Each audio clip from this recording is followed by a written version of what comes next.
Hi.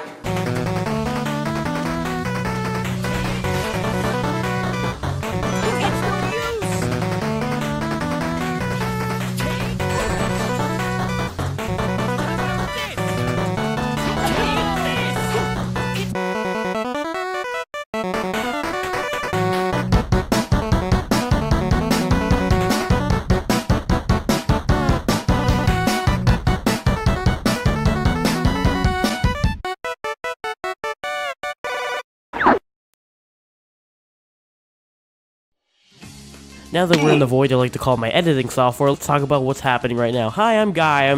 This is my first ever The Guy Creates video, and it emphasizes on talking about games, talking about some games, maybe talking about some games as well. Talking about some more games, talking about some games, and, etc. This video marks the start of a little section of The Guy Creates epic saga I like to call How to Improve Blank. During these types of videos, it's my main goal to look at a game, recognize its flaws, and, fix them. Easy enough, right?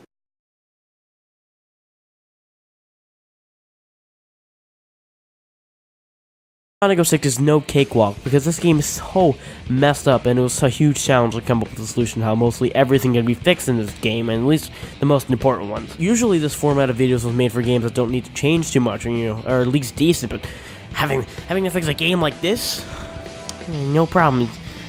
Nothing Guy can't handle. I got this. It's easy. I need a therapist. You've probably heard all this before. Much Sonic 06 is buggy, incomplete, and just overall not fun. So now, let's digress here for a second. There's one thing I look for in a game, and that's if it's fun or not. Some people have different definitions of fun. We've got an annoying 11-year-old on the internet who just realizes life goals is common first. There's people who like drugs, which is all, by all means, a safe hobby to indulge in. Oh boy, cops will be here any minute now. There's people who enjoy eating food. People who like to make Animal Crossing ASMR videos.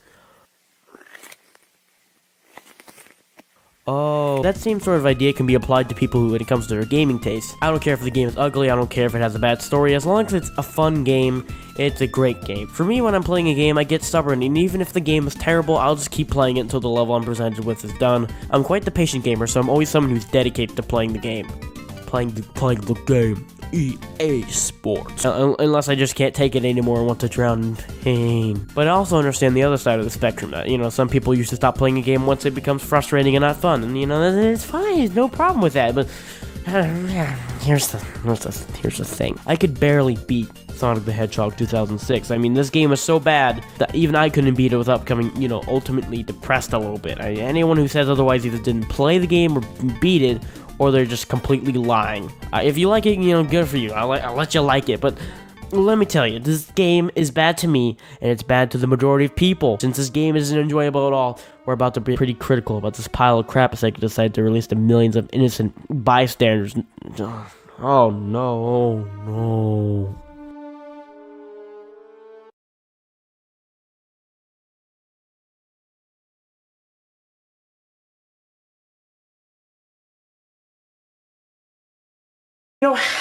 What if I can just opt out of the Sonic 06 thing? What do you think?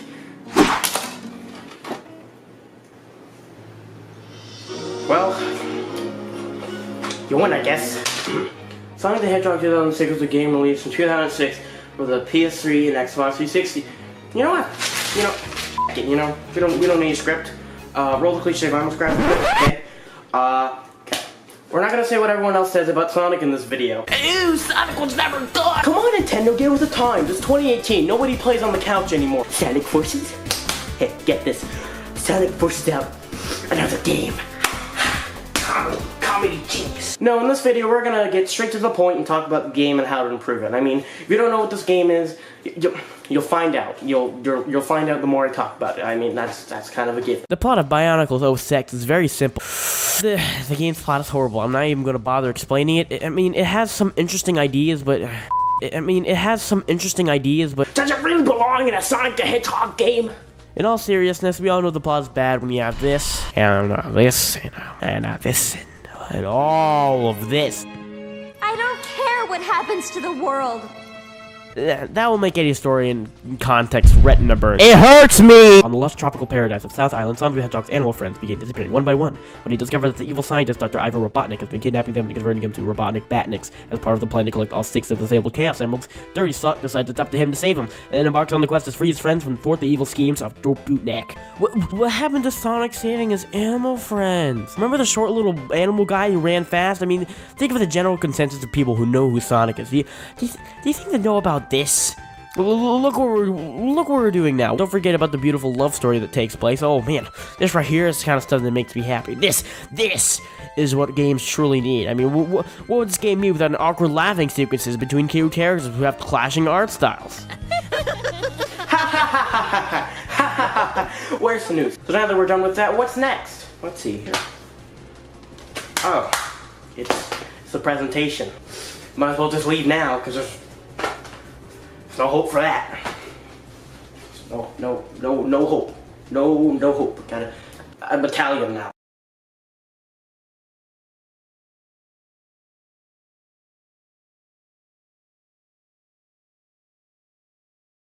Sonic the Hedgehog 2006's presentation is the music's probably one of the worst aspects for sure. I mean, I bet there's nothing that makes me question what went through the developer said. No. I want to play Superman 64 and go sit through the loading screen just while I buy the game, you know? Hey, Sonic team, how are you? Good? Well, great. Replace all the bland towns with, get this.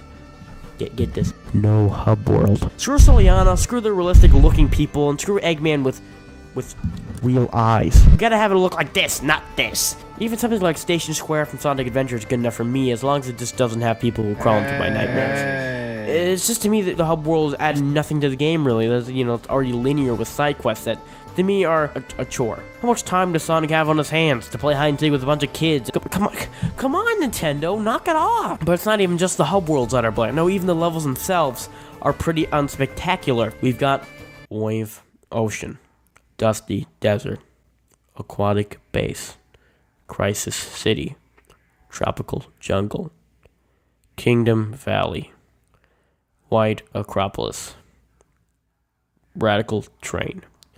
Remember the destroyed city from Sonic Adventure? Crisis City.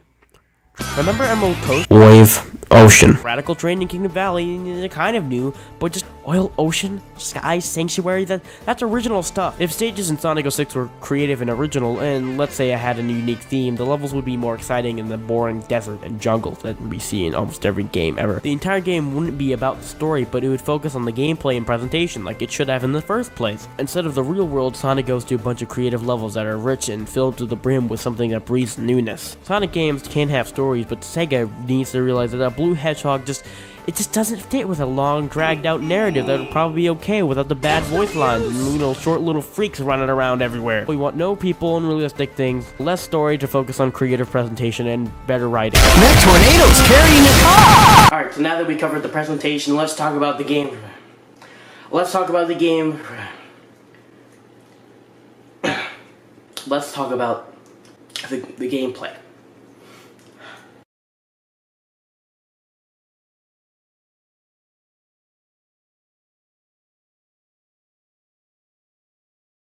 The jumping is just, oh my. You jump in and then you just float. It's almost like you're moon jumping for how floaty the jump is for all the characters. That isn't a big deal, but a lot of platforming segments are way worse when you jump way too high. It's not good. Sometimes you can be in a precision platforming segment and you jump from platform to platform. You're about to land, but, suddenly your jump is like a gift from God, so you just float there until you finally land. In this situation, you add something like a shorter jump for Sonic and all the other characters, as well as a double jump. Why this? Well, in games like Mario, which are absolute platforming perfections, you can just jump and land perfectly on the other platform. No biggie, it's just easy. But unfortunately, Sonic is owned by Sega. When you jump and you just want to land on another platform, naturally you press A again to boost yourself towards the platform as a backup, just in case you mess up. Well, whenever you jump and hit A again and launch yourself forward, congratulations, you just launched yourself across the map. Oftentimes I have to turn myself around in the middle of a forward air jump because the platforms are either too close or the forward dash thingy has too far a range. So to fix this, the quote-unquote double jump should be replaced with another shorter vertical jump, while the forward boost is removed entirely. This is so the player still knows where they are relative to where they want to jump, with the camera hopefully cooperating. And like I said, the character's jump would be shortened in both height and time, or the space between platforms would be adjusted accordingly, so that whoever you're playing as has the physics that match up with how the level is designed. Not too floaty, not too short, but just right. And another thing, Sonic, Shadow, and Silver move really slow. And sometimes they aren't moving slowly because there's a bunch of boost pads and stuff placed in correlation with each other. It's like you don't even have control of the game at that point. It's a bit of a mess. To fix this, Salnilvo's speed will be boosted significantly. I think I just made some really hacked up Sonic fanfiction. To fix this, Salnilvo's speed will be boosted significantly, especially Silver's, with all the speeds the same in each campaign. For each of the characters' running cycles, they should start out slow, but eventually get fast enough to run at an average speed that keeps the character moving, but not too fast. And then they come across a boost, and then they start to go flying, and when their speed gradually decreases, a platform to jump up appears. You jump, and your jump height is equivalent to the height of the step ahead, and you're able to continue smoothly. If you're good at jumping, you can time your jumps right so that any platforms don't slow you down, just like, say, a classic Sonic game. But unlike those games, Sonic 06, your speed is limited. You move slow and your turns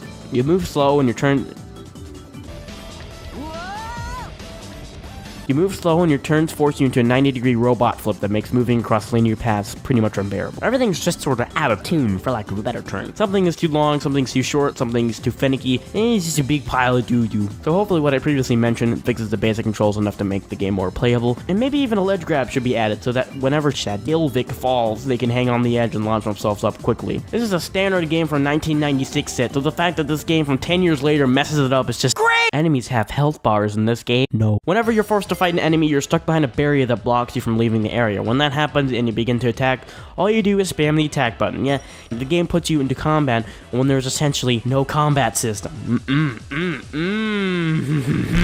The best way to handle this is to remove the combat sections entirely. Sure, it kind of sounds like I'm ignoring the problem, but a game like this doesn't need to be skylandered up, where you're just forced to fight enemies and all you have to do is spam A. And enemies should just be used for homing attacking across large gaps and for making the level feel less empty and barren. Oh, I should also mention that the homing attack will now be set to the X button and be used to target enemies only. Let's imagine that this night robot dude in Kingdom Valley came by and would come charging towards Sonic in a jousting position. Or maybe in Crisis City, where if the fire demons and you never stop singing the game do something that can actually hurt you, like attacking you before Sonic kills them. Sonic can't kill enemies too quickly, or else the challenge of having them there in the first place would just be completely obliterated. A lot of enemies just don't have a challenge or don't really do anything. Apparently they're always shooting at you, but you can never tell because of how small the bullets are. I can't see the bullets. Hold on. Okay. There we go. I think it's working. I guess the devs are trying to make the game more realistic. Huh. Honestly, since we're basically turning the presentation and flipping it on its head, enemies should have that classic cartoony vibe that baddies from the Eggman himself have always had. But you know, I gotta be honest.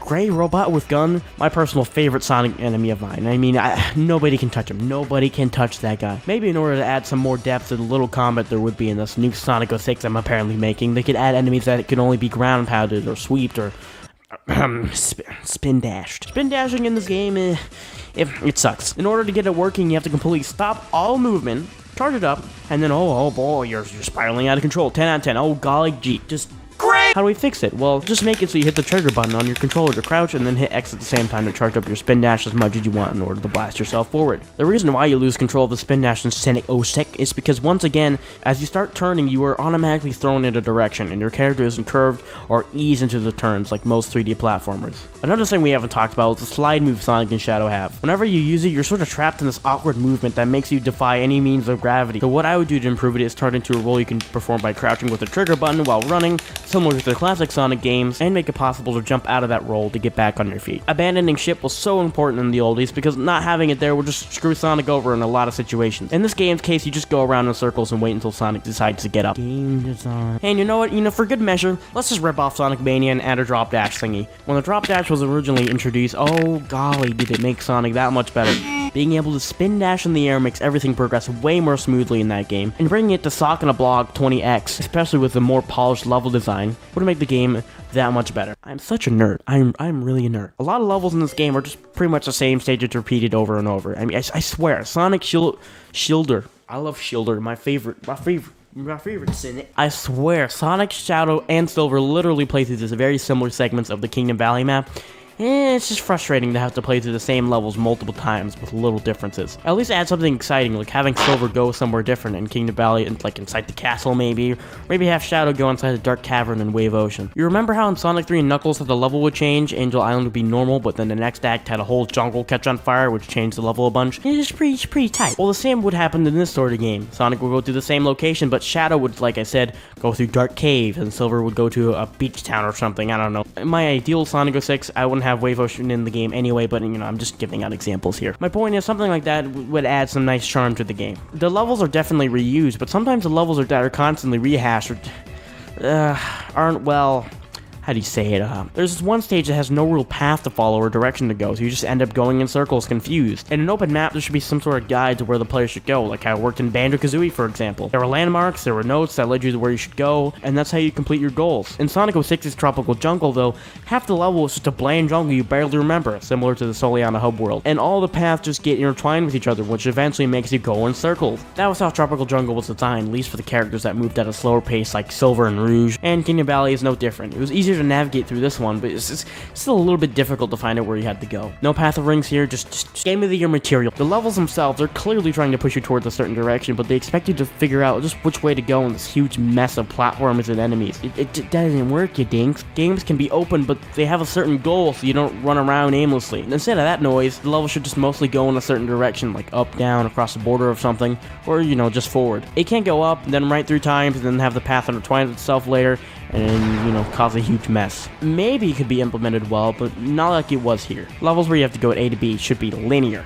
Linear.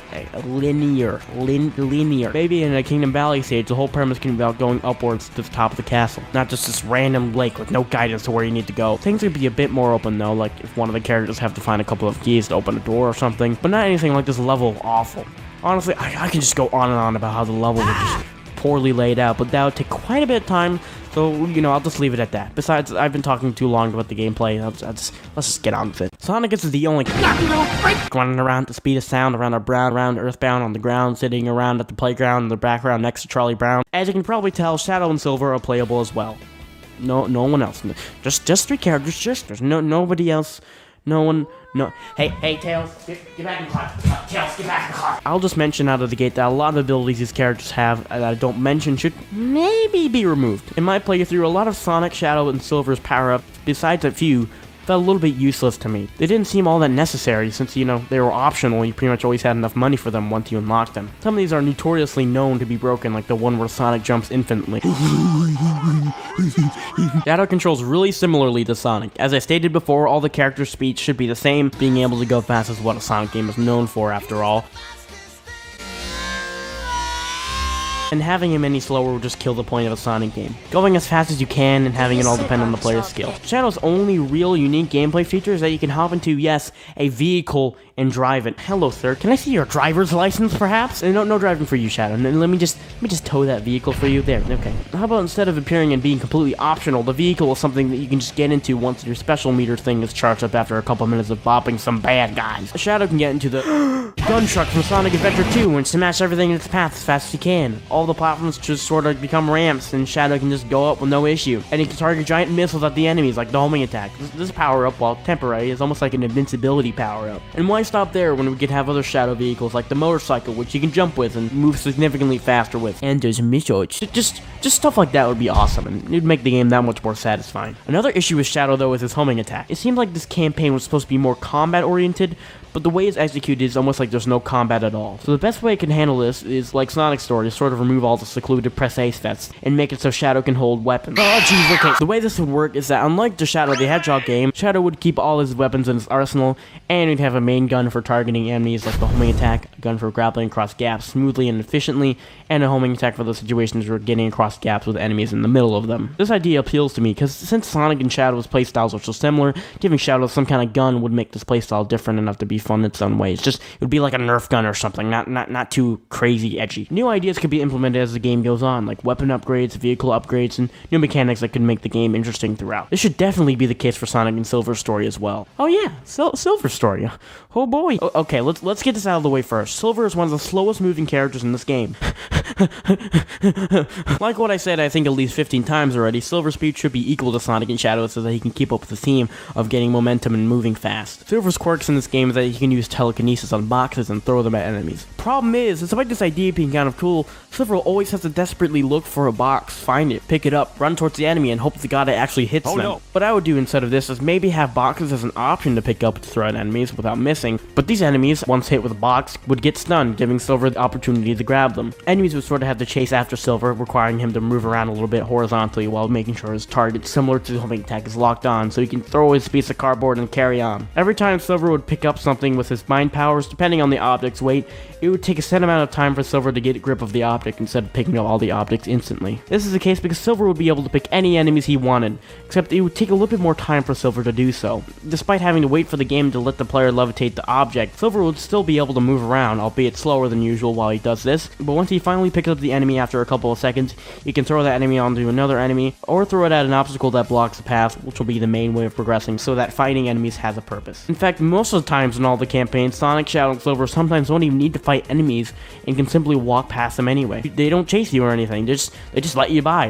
Excuse me, go on ahead, I didn't mean to get in your way, I apologize for my rudeness. Mario enemies always try to attack you or follow you for a little bit, so defeating them helps you manage your surroundings more, so something similar in this game would be recommended. Another thing a part of Silver's moveset is his hover ability. When you hold down the jump button in the original Super Mario 06, he continuously uses his energy bar thingy to float across gaps. It's nice, but whenever Silver lands, energy doesn't instantly recharge. It just sort of sits there after less than a second and then charges up. It's kind of a nitpick, but I would fix it so that the energy can be replenished at any opportunity possible, so that the gameplay flow continues. Silver also has this weird telekinesis ability where he pounds the ground and a bunch of platforms appear usually. This idea seemed a little bit too odd to me to be a permanent move on Silver's moveset. Instead, Silver should have varying gameplay mechanics that involve his powers that are all different on each level he's in, so that the new idea or gimmick is introduced to keep things fresh. Silver could either acquire these skills from the story, or he could just use something like make lava do something in the lava area, or make Eggman's bombs and weapons explode in a secret base or something, I don't know. Honestly, as long as it keeps things exciting and fresh. Now this is a story all about how my life got flipped, turned upside down. Alright, so now that this video is over, I can finally rest in peace. Sick boy, Jeff.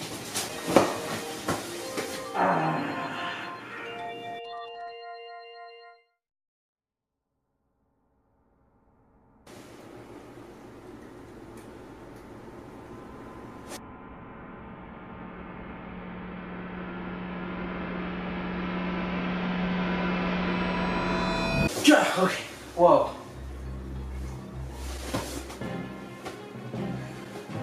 We can talk this out. How about we go get some ice cream, we talk about our darkest, deepest insecurities, and maybe about how you haven't been contacted by the ESRB about a certain kissing scene in your game. I mean...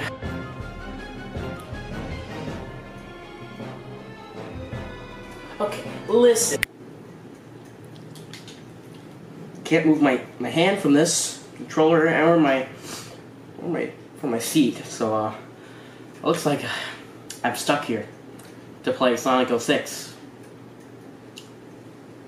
Today has been quite an interesting day. Jeez, I gotta get out of here. I can't do this anymore. I can't move my hands from the goddamn controller.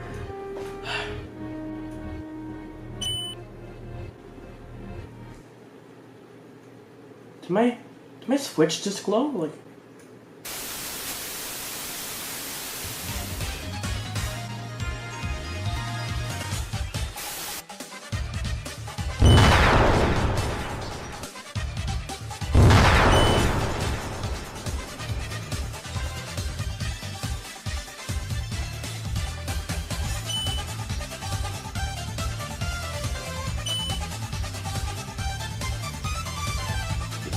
See this? You see this?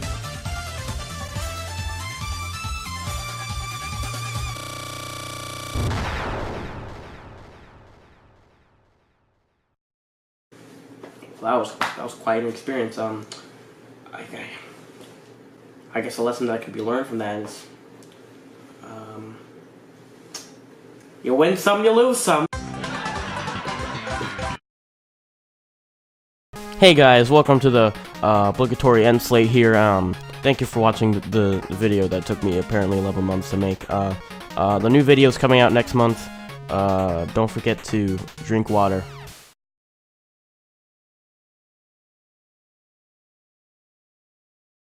Thick boy gift.